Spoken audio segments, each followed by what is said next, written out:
A ver, ¿qué puede tener que ver una cruzada contra el alcohol allá por el siglo XIX con la Pepsi que tenemos hoy en la nevera? Pues a simple vista diríamos que nada, ¿verdad? Pero ojo, porque un estudio académico súper interesante llamado The Pabst a Pepsi saca a la luz una conexión que es que te vuela la cabeza. Vamos a ver cómo un movimiento social no solo se cargó una industria entera, sino que, casi sin darse cuenta, creó una completamente nueva. Esa es justo la pregunta del millón. ¿Cómo narices una lucha por la sobriedad termina abriendo la puerta a los gigantes de los refrescos? Pues la clave está en algo que a menudo pasamos por alto: el poder que tienen los movimientos sociales para darle la vuelta a la economía de formas que nadie se espera. Vale, para no perdernos, vamos a seguir una especie de hoja de ruta. Primero, nos vamos a meter de lleno en cómo era el dominio de la cerveza en Estados Unidos. Después, veremos la estrategia, que fue brillante, de quienes se opusieron a ella. Veremos el impacto que tuvo todo esto, la oportunidad que se creó de la nada, el legado, un poco irónico, ya veréis, y al final, la lección que podemos sacar de todo esto. Venga, pues nos vamos directos al siglo XIX.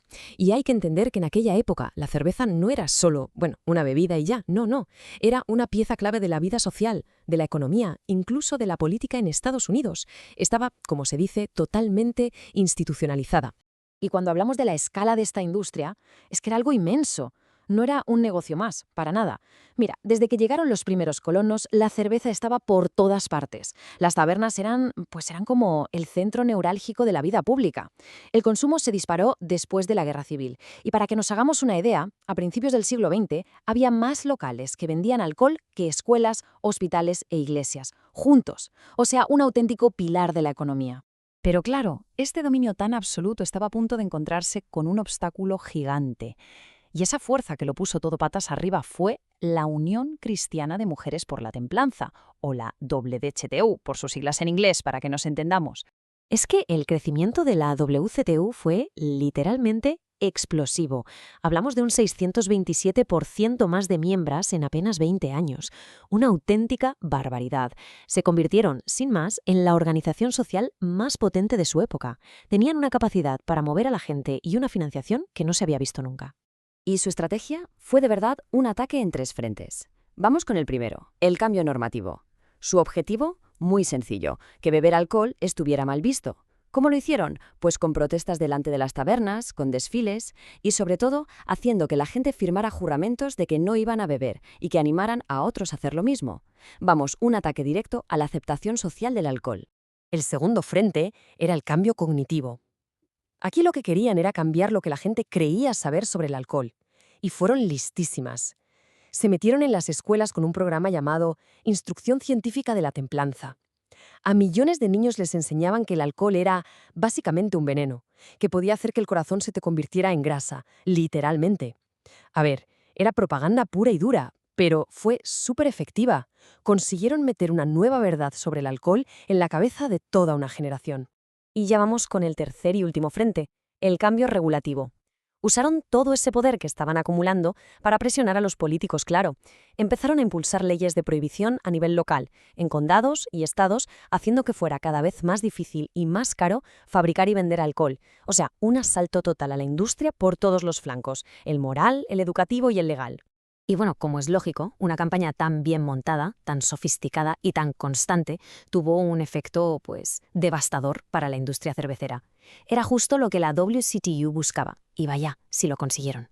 Es que las cifras hablan por sí solas. Incluso al principio de todo, el impacto fue brutal. Fíjate, en solo 2 años, 750 cervecerías tuvieron que cerrar.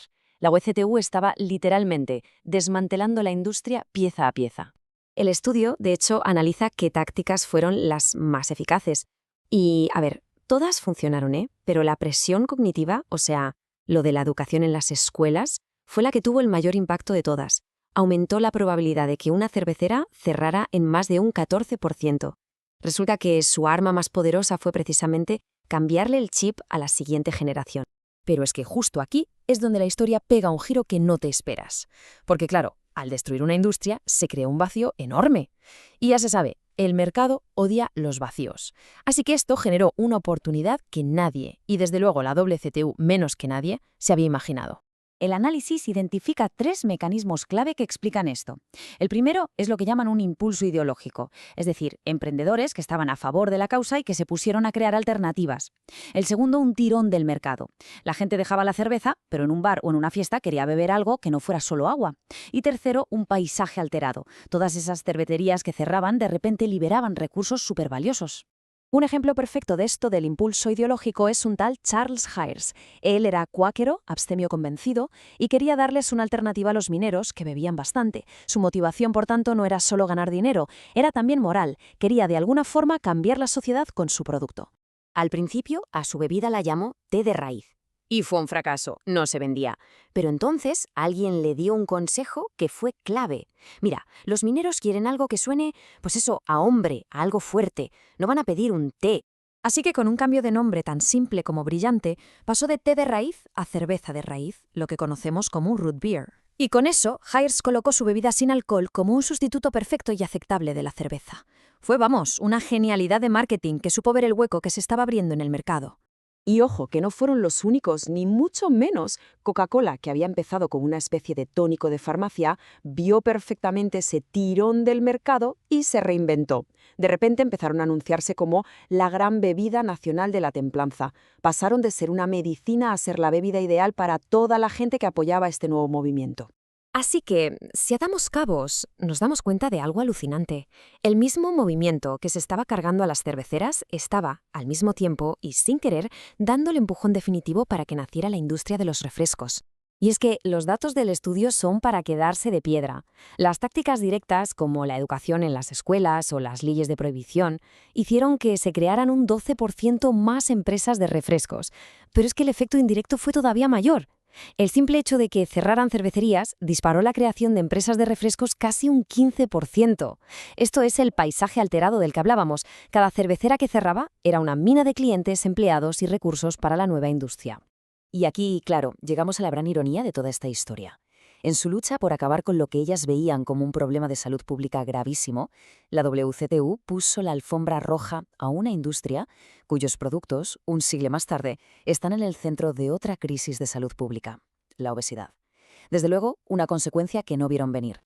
Entonces, vale, la historia es fascinante, pero ¿con qué nos quedamos? ¿Cuál es la gran lección que podemos sacar de todo este análisis?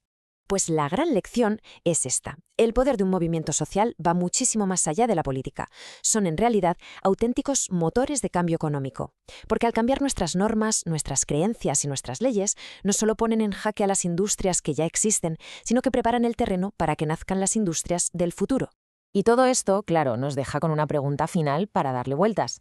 Si miramos a nuestro alrededor hoy en día, a los movimientos por el clima, por la justicia social, por una tecnología más ética, ¿qué industrias tienen los días contados? Y sobre todo, ¿qué nuevas industrias que ahora mismo ni nos imaginamos están a punto de nacer de esas cenizas?